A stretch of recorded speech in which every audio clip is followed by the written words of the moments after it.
Today we are making squash and guava spread. It is going to be delicious and we are not gonna add any sugar.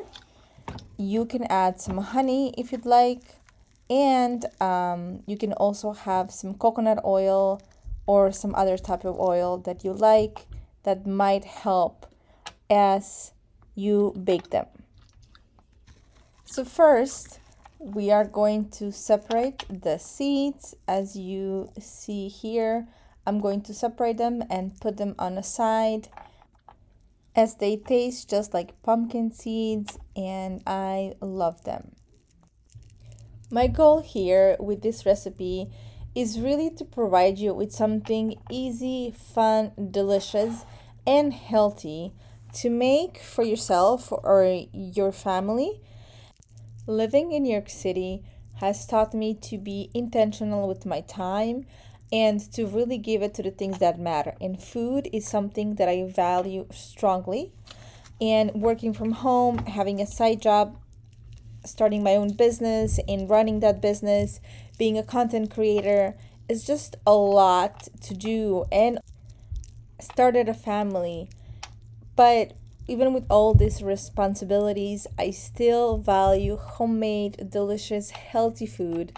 And on top of that, I had to also go and be completely gluten-free for health reasons. So it's an additional challenge that wasn't expected, and I wouldn't wish it to anyone. But at the same time, I gotta do what I gotta do to make sure that I'm taken care of. Okay, so let's get started.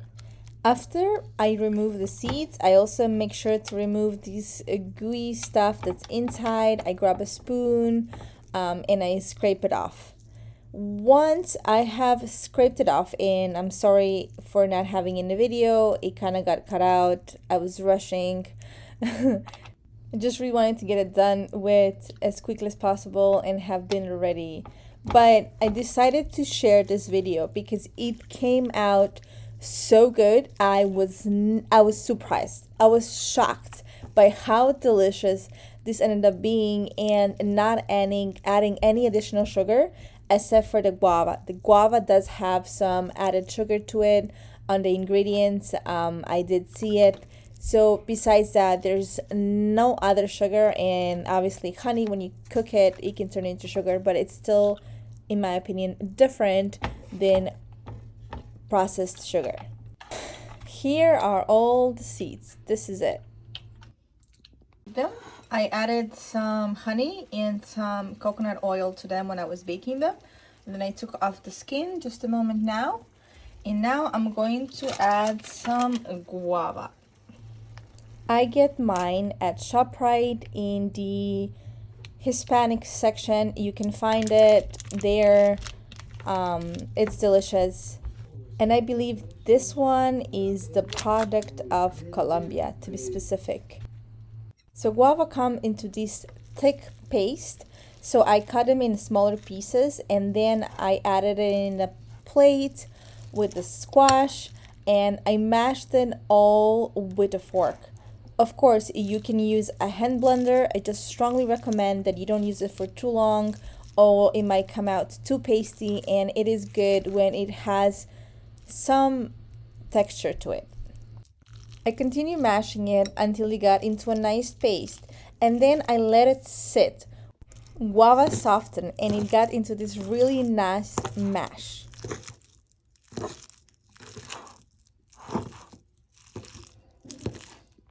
Once this was done, I made myself some gluten-free toast.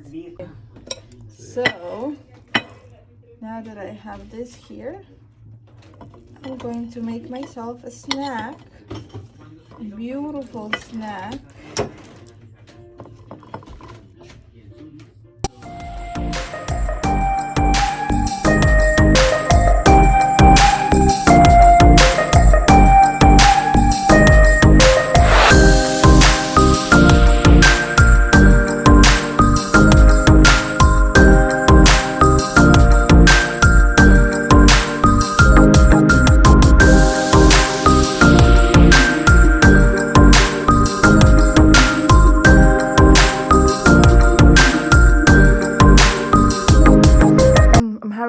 nice snack.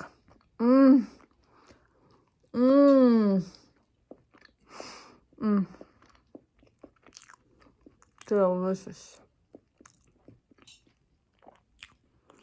With gluten-free bread, toast.